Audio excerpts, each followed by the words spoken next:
नमस्कार दोस्तों, trade and finance में आप सभी का स्वागत है। दोस्तों, आज हम बात करने वाले हैं ओपन इंटरेस्ट के बारे में। ओपन इंटरेस्ट एनालिसिस क्या होता है, इसके बारे में थोड़ी चर्चा करेंगे और कुछ ऐसे डेटा पॉइंट्स को समझने की कोशिश करेंगे जिससे कि आप अपने स्टॉक मार्केट के नॉलेज को बढ़ा सकते हैं और अपने एनालिसिस की रेंज को और ज़्यादा बढ़ा सकते हैं। सबसे पहले ओपन इंटरेस्ट होता क्या है? ओपन इंटरेस्ट जो होता है वो फ्यूचर एंड ऑप्शंस में आपको दिखाई देता है। अगर आप एनएसटी की वेबसाइट पर जाएंगे, बहुत लंबी ऑप्शन चेन होती है। काफ़ी लोगों को पता भी होगा, काफ़ी लोगों को सोचते भी होंगे कि ये ऑप्शन चेन दिखा दिया, इतना सारा डेटा कॉम्प्लिकेटेड, लेकिन इसमें ओपन इंटरेस्ट है। ये ओपन इंटरेस्ट है क्या? ओपन इंटरेस्ट बहुत ज़्यादा कॉम्प्लिकेटेड नहीं है। ओपन इंटरेस्ट जो होता है वो किसी भी दिन के अंत में, एंड ऑफ द डे, जो कॉन्ट्रैक्ट्स आउटस्टैंडिंग होते हैं वो होता है ओपन इंटरेस्ट। मान लीजिए आज का मार्केट चल रहा है, 3:30 बजे मार्केट क्लोज होने के बाद अगर आप ऑप्शन चेन में जाके देखेंगे तो जो नंबर ऑफ कॉन्ट्रैक्ट्स आउटस्टैंडिंग होंगे वो होगा ओपन इंटरेस्ट। ओपन इंटरेस्ट जो होता है वो मार्केट स्टार्ट होने पर उसमें चेंजेस आते हैं, नए कॉन्ट्रैक्ट जो होते हैं वो ऐड होते हैं, कुछ कॉन्ट्रैक्ट को निकाल दिया जाता है, लोग उसमें से एग्जिट कर जाते हैं।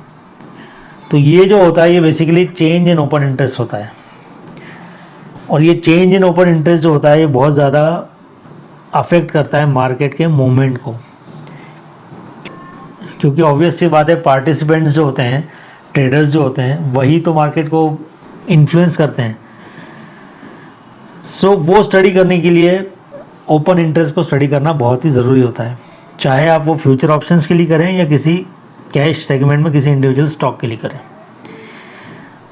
ये जो ओपन इंटरेस्ट है इसको स्टडी करने की और भी काफ़ी सारे प्लेटफॉर्म्स हैं जिसमें जाके आप इसको स्टडी कर सकते हैं, लेकिन मैं जो आपको प्लेटफॉर्म बताने वाला हूँ बहुत ही पॉपुलर प्लेटफॉर्म है और कुछ सिलेक्टेड डेटा पॉइंट्स के थ्रू बताऊंगा जिससे कि आप उसके कॉन्सेप्ट को समझ पाएंगे कि उसको कैसे एनालाइज करना है।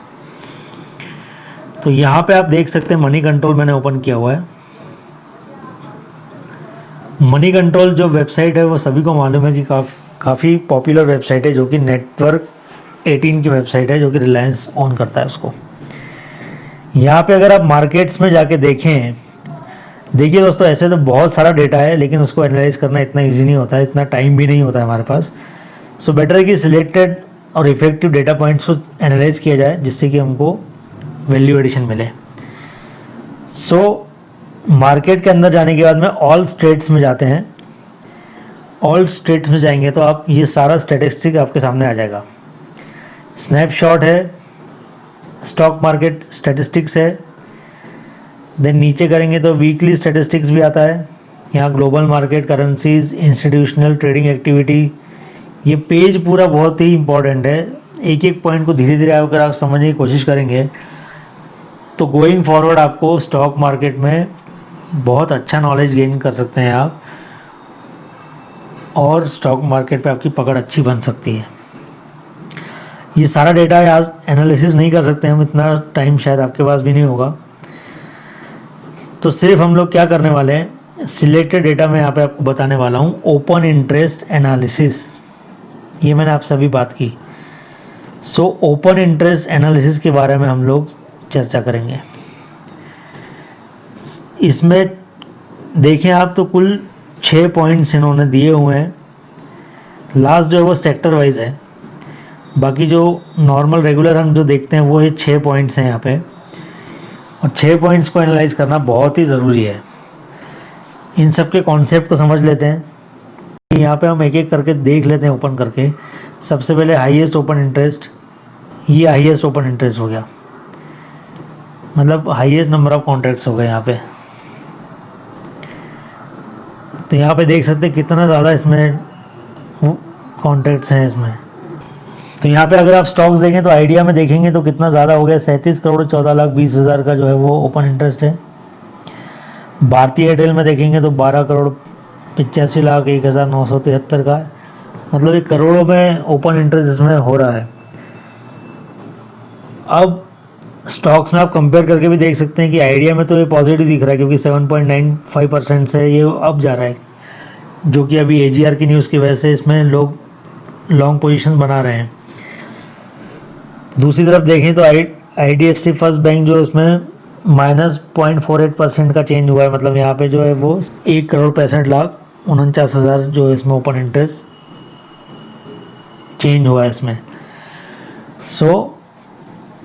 लेकिन जो प्राइस है वो यहाँ पे कम हो रहा है। तो ये जो बेसिकली हाईएस्ट ओपन इंटरेस्ट है वो दोनों तरफ से हो सकता है। स्टॉक्स में कुछ स्टॉक्स में बढ़ते हुए इसमें हो सकता है, कुछ में गिरावट के लिए भी हो सकता है। तो ये हमारा हो गया हाईएस्ट ओपन इंटरेस्ट। सेम हमारा लोएस्ट ओपन इंटरेस्ट भी हो जाएगा, जैसे हाईएस्ट था वैसे लोएस्ट हो जाएगा कि एंड ऑफ द डे जो है वो कौन कौन से स्टॉक्स में लोएस्ट ओपन इंटरेस्ट हुए हैं। उसके बाद में increase in open interest and increase in price, जैसा कि मैंने आपको बताया कि increase in open interest and increase in open interest along with an increase in price mostly indicates long positions. मतलब यहाँ पे बाय पोजीशन में हैं लोग, लॉन्ग पोजीशन में लोग खरीद रहे हैं, यहाँ पे खरीदी इसमें है, तेज़ी आने वाली है। तो वो सारे स्टॉक्स यहाँ पे मिल जाएंगे आपको, Idea, BHEL, Bharti Airtel, GMR infra, IOC, ONGC, ये सारे में ओपन इंटरेस्ट जो है वो इंक्रीज़ हो रहा है और साथ साथ में प्राइस भी बढ़ रहा है। इसका मतलब यहाँ पे तेज़ी है। तो ये स्टॉक्स आप ट्रेडिंग के लिए यूज़ कर सकते हैं। अगर मार्केट का सेंटीमेंट पॉजिटिव है तो ये स्टॉक्स में से आप इजीली ट्रेड करके जो है मुनाफा ले सकते हैं, या इन्वेस्टमेंट के पर्पज़ से आप इसमें खरीदी कर सकते हैं। नेक्स्ट है increase in open interest and decrease in price. मतलब ओपन इंटरेस्ट तो बढ़ते ही जा रहा है लेकिन प्राइस जो है वो कम हो रही है। इसका मतलब क्या हुआ? इसका मतलब ये हुआ कि यहाँ पे गिरावट है, यहाँ पे बिकवाली है।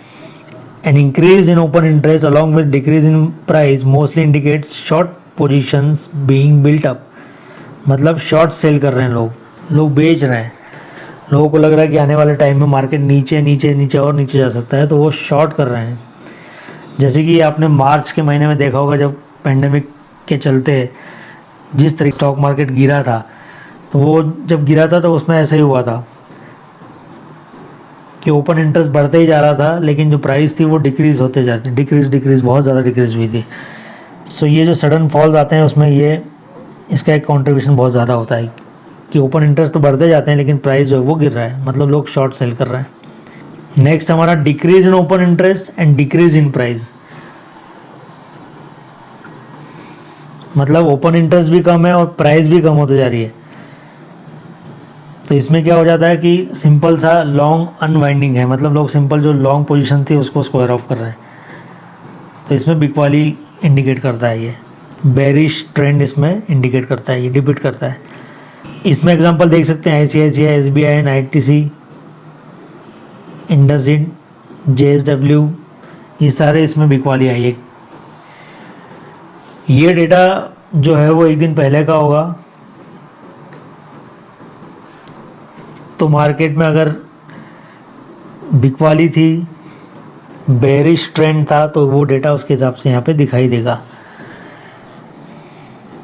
सो decrease in open interest and decrease in price, मतलब यहाँ पे नेगेटिव आउटलुक है, लोग जो है वो बेच रहे हैं, अपनी लॉन्ग पोजीशन से एग्जिट कर रहे हैं। देन लास्ट हमारा आ जाएगा decrease in open interest but increase in price. मतलब क्या हो गया? मतलब ये हो गया कि decrease in open interest along with increase in price mostly indicates short covering. मतलब जो लोगों ने शॉर्ट किया हुआ था वो वहाँ से निकल रहे हैं, अब वो अपनी पोजीशंस को स्क्वायर ऑफ कर रहे हैं, वहाँ से एग्जिट कर रहे हैं। उसके अलावा कुछ इंस्टीट्यूशंस भी है जो बाइंग कर रहे हो, लमसम बल्क डील होती है, उसके कारण भी प्राइस में अचानक से सडनली एक उछाल आता है, या निफ्टी, बैंक निफ्टी में भी एक अचानक से उछाल आता है। तो उसमें क्या होता है कि ओपन इंटरेस्ट जो वो कम होते जाता है लेकिन प्राइस बढ़ रहा है। इसका मतलब ये हुआ शॉर्ट कवरिंग हो रही है, जो शॉर्ट पोजीशन थी वो कवर हो रही है। ये कब हुआ था? ये भी लगभग आप समझेंगे मार्च में गिरावट आने के बाद में अप्रैल से जो चालू हो गया था रिकवरी निफ्टी में, अगर आप देखें तो लोगों ने यही किया था। उसमें ओपन इंटरेस्ट कम था क्योंकि जो पहले शॉर्ट किए हुए थे वो सारी पोजीशन से लोग एग्जिट कर रहे थे, तो प्राइसेस जो है वो बढ़ रहे थे। और उसी वजह से आप देखेंगे अप्रैल मई में मार्केट ने बहुत बड़ा करेक्शन देखा और निफ्टी जो है वो 11,000 के लेवल को क्रॉस कर गई। तो इसमें आप देखें तो बंधन bank, Mahindra and Mahindra, Ambuja cement, Havells, M&M, ये सारा यहाँ पे आपको दिखा रहा है, जिसमें कि ओपन इंटरेस्ट तो कम हुआ है लेकिन प्राइस जो है वो बढ़ रहे हैं, मतलब इसमें शॉर्ट कवरिंग हो रही है। तो ये हमने एक समझ लिया। तो ओपन इंटरेस्ट एनालिसिस के बारे में हमने आज बात की, जो कि बहुत ही क्रूशियल होता है स्टॉक मार्केट के डेटा को एनालाइज करने के लिए। तो मैं ऐसी उम्मीद रखता हूँ कि आपको कुछ नया सीखने को मिला होगा इस वीडियो से। अगर ये वीडियो आप लाइक करते हैं तो please hit the like button, subscribe to my channel and share the video with your friends and relatives.